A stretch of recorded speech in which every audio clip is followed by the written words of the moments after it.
What we want to dive into, though, is where do you see yourself in 5 years? Now, that's the question. Oftentimes, we're asked in an interview, you're sitting there with an HR director or something, and they ask that question. I'll just tell you, HR people are hit and miss. And this is not an insult to HR people, but most HR people, they're overworked. They don't have a lot of time. Oftentimes, they're not really sure what they're interviewing for because they're in a larger company and they're just constantly churning. And so they don't know the details of what they're interviewing for. And they are a filter. And so I've had some HR experts or some of the interviewers say, we ask these questions, but one girl said, I don't do anything with them. This is the questions, this is our script. We ask these questions. Some other may think more deeply about these questions, like where do you see yourself in 5 years? But as you get down the interviewing line, as you get closer to the person who might become your boss, the question has a little more meat and a little more meaning because they care a lot more about that because they're trying to think through where they're going in 5 years. But I don't really want to talk so much about the interview because some of you are interviewing and some are not. I want to talk about whether you're thinking about this question at all right now for your own reasons. I ask this question myself to a lot of people that I'm coaching, that I'm teaching, students I work with, undergraduate students who are coming, they may be in the high school and they're joining a university like ours, and they're about to spend $100,000 or more, practically, to get a degree. And what are they going to do afterwards? So I'll ask them, where do you see yourself in 5 years? Because really, you're about to spend $100,000. You need to be thinking about, what the heck am I going to do after I get this degree to make the money? Because it should have a return on investment. At least in my view, it should have a return on investment. So I want to ask you this question, though. I just want you to stop and think about it and tell you some reasons I think it's an important question for us to stop and think about. So number one, and I have gotten the question back, why do you ask? Or why does that matter? Especially when I'm coaching them, people will say, well, I'm trying to find a job. I'm trying to find another job. Number one, you need a direction. Now, you probably have a direction, but you need to think about the direction, right? We tend not to think about what's going on. You see, having a goal creates energy and enthusiasm. And it's just sometimes just that simple. Writing down a goal, you've probably heard this, that people who have goals accomplish more. Now, there's been some studies on that's not true. Something like 3% of the population who has goals accomplish more. That study's not actually was never actually done. But yet there's been actual studies with goal setting that it does move the needle further along. But the main thing it does, whether you accomplish your goal or not, is it creates energy. It creates enthusiasm. Without a goal, you kind of get lazy and depressed. I don't mean clinically depressed maybe, but maybe you do. Because we get in a rut, right? We show up at our day job or what we're doing. In one of our companies, we work with lots of homeschool moms that talk to people inside of our company. I don't talk to as many of them anymore, but they're busy, and by the time they're homeschooling high school, many of them had been in the workplace or not. It doesn't really matter, but it's this long, enduring task, and it becomes mind-numbing, right? And we're just busy trying to get our kids to the next level. Or if you're at work, you're just showing up at work, doing the job, and you got pressures coming at you. And oftentimes we just don't look up to think about where the heck this is going. It's kind of like getting in the car, taking a trip, just driving, and I'm tired. I've been driving for 5 or 6 hours and I'm just going forward, and there's a turn up here. I'm going to turn. I don't care. And we lose sight of where we're going. We probably weren't in that state of mind when we started, but we become that way after a while. I call this the corporate lobotomy. You become numb while you're doing your job, and you become emotionally drained, and you quit thinking even about the job.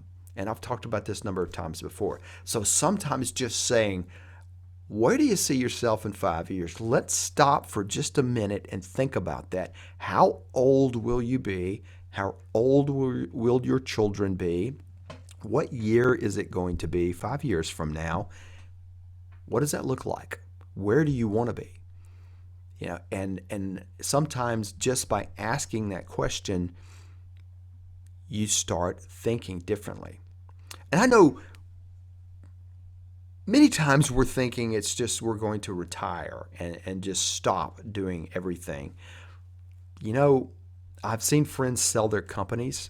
And so friends of mine, I remember one friend of mine said he had sold out his company, made plenty of money, and his comment was, "I will never work another day in my life." He lasted a year, which is a long time. But because without work, without a direction, there's no meaning. And you kind of lose out. You probably have heard the stats that the life expectancy of somebody who retires, who doesn't do anything, is actually reduced because there's not anything to do. And then we see the other people who retire and they have more to do and they're busier than they were when they were working a full-time job because they have a goal, they have a direction, they have something they want to do, something they care about. So think about, you need a direction. If you don't have a direction that you're going, think about, where do you want to go? Where do you want your family to be?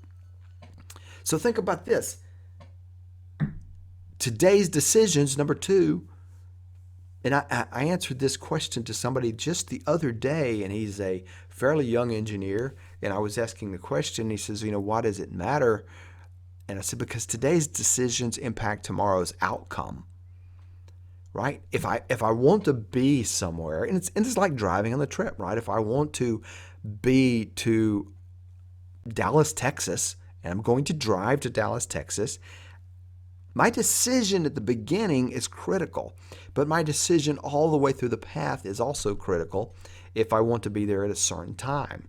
Because if I take the wrong turn, if I dilly-dally around and don't get to the place I'm trying to be and have the deadlines, I'm not going to get there. So these things matter.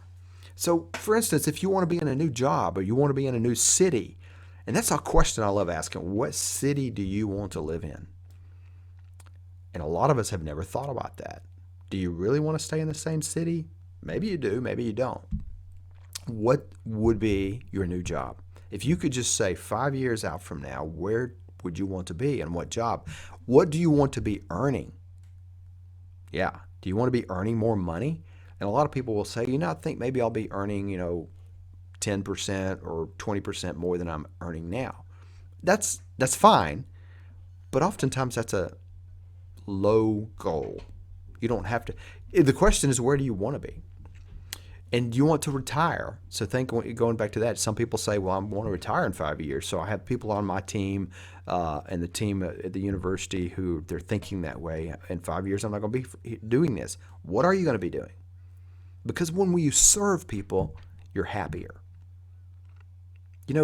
There's the quote in 2 Timothy talking about finishing well, finish the race well. You're not finished with the race, even if you retire. Again, what was it? A friend of mine, he was 37 or something when he decided to sell out of his company, the one that said, I'll never work another day in my life. So he's 37. He's never going to work another day. In his case, he was going to play golf. He hadn't finished the race. He had lots more to do. Since then, he started another company and sold it, and now he's on another company and doing amazing things because he just needs to use his energy and do things. So, but every decision you make today, especially if you're heading toward a promotion or you want to be in a different job, maybe you want to do a career shift, then little things you do today can have an impact. So knowing where I want to go helps me get there. So I'll give you an example, because number 3, part of the thing I think about is your 5-year goals might be closer than you think they are. So let me give you 2 examples of that and how those today's decisions matter. So Trent's a client of ours in our graduate program. We call them clients. Trent, young engineer, brilliant guy, was working for a company, AT&T.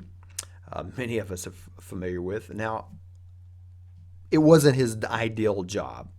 And as I said and talked to him, he made the comment, and I probably asked him the question, where do you see yourself in 5 years? And he says, well, in 5 years, I want to be a Disney engineer.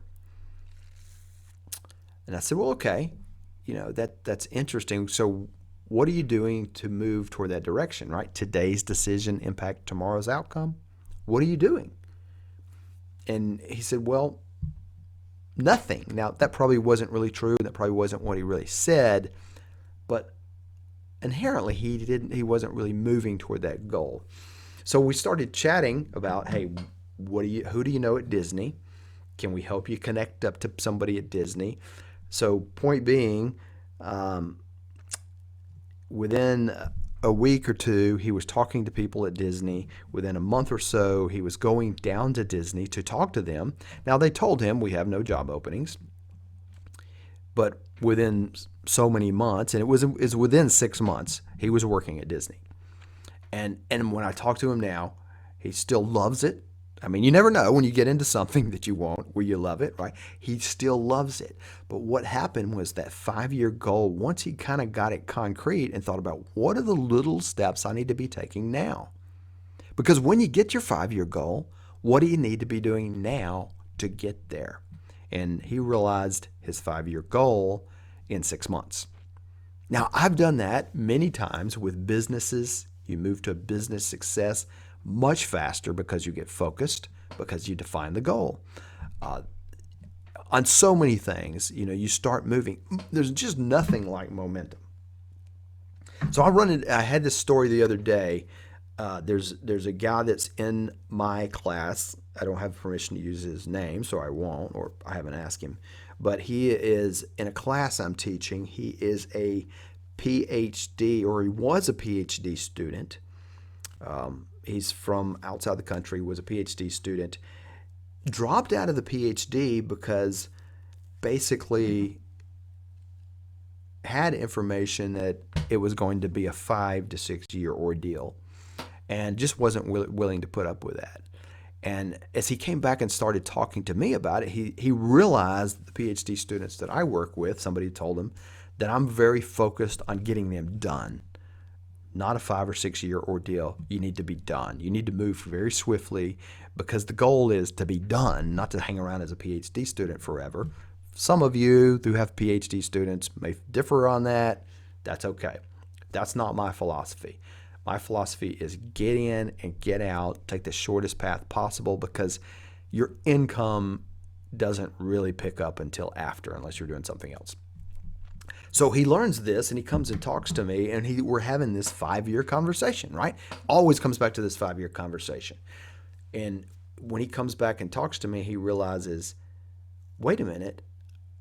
I mean, just us, the two of us sitting there, we start just kind of mapping out what does that look like? What courses has he taken? Just going through the process of a PhD. And he's a lot of the way there already. And he realized he was much closer than he thought because he was now asking the questions differently, knowing the goal and now asking the right questions and setting on the right path instead of just sitting back and waiting for it to happen, right? And that's how we do a lot of things with our 5-year plans. We wait for it to happen to us. That's not what our job is. Our job is to take action in making the process move forward. I mean, so those of you that are Christians, we hear this thing about, Christians, there's some that would believe that you just pray to God and you just wait. And maybe there's times that happens. But then there's others you pray and you work. And the farmer story is really classic. The farmer prays for the rain, prays for the crop, and then works his tail off to make sure it happens. He's going to do his part, and you've got to be active. Your 5-year plan needs you to be active. It first needs you to have a plan. So let me just ask you, where do you see yourself in 5 years? And I'm going to just tell you right now, a point of conviction for me, for us. So my wife, Leah, and I have been talking for months, maybe a year or two, about conversations that and this is how she would word the conversation of, let's just sell the companies, let's sell a lot of the other real estate, and let's just quit. And we're driving down the road one day, and she says this, we're heading out of town. And I said, well, that's interesting. Let's entertain that. What does that mean? Quit and do what? And she said, nothing. Now, the male part of me, I broke out in a sweat at the thought of doing nothing. Because when she said nothing, she meant nothing. Practically, she didn't, but that's how I took it. I can't do nothing, right? And probably you can't either, even if you think you can. But she would be happy, at least she thinks she would be happy going to Yellowstone, sitting out in the field, photographing buffalo or other kind of wild animals, probably for days and weeks, months, maybe years on time. I don't know. She maybe get tired of that. But at least in her perspective, she could find plenty to do. That's her. That's not me. But as we started talking through this, and we've kind of got this mindset, and maybe I should be ashamed to admit this, but we had kind of got this mindset that we're done. And I remember telling my mastermind group not too long ago, I'm done. Financially, we're done. We don't need to do nothing. We're just going to quit. And my mind was kind of on coast. And because my mind went to coast, I kind of felt depressed. There was nowhere to go. There was nothing to do. It's like we're going to sit around and go do whatever we want, but there wasn't the meaning, right? And you see what I'm getting at. You need the meaning. Having goals and directions gets enthusiasm and energy. Once we kind of got our head out of that, and it was beat out of us, partly by pastors preaching sermons that had nothing to do with this, but you know how you're sitting in a sermon and they're talking straight to you and you know it, but being convicted that that's not our job. Our job is not to rest.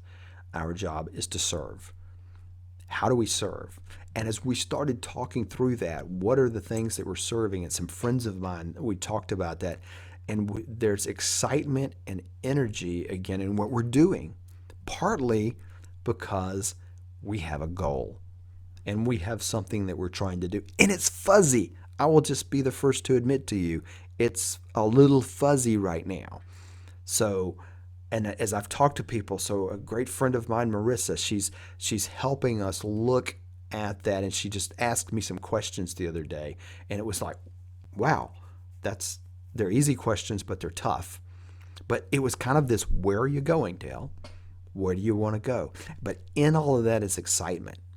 So I'm just asking you, don't get caught up in getting too comfortable where you are. Don't get caught up in getting too busy where you are. You can't stop and think. But think, where do you see yourself in 5 years? Go ask if you're married, ask your spouse and just say, where are we heading here? Put that date on a calendar. Look at it on paper. Think about where your kids are going to be. Where are you going to go? And think through a plan, right? Just thinking through it creates freedom. It creates energy. And it's just an awesome thing to do, how you will use it.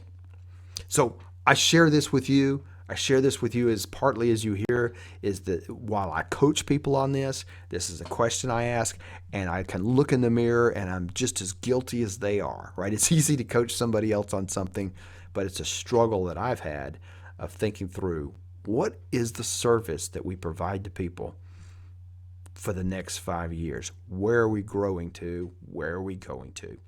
You think about that. I would love to hear from you. So thank you for those of you that have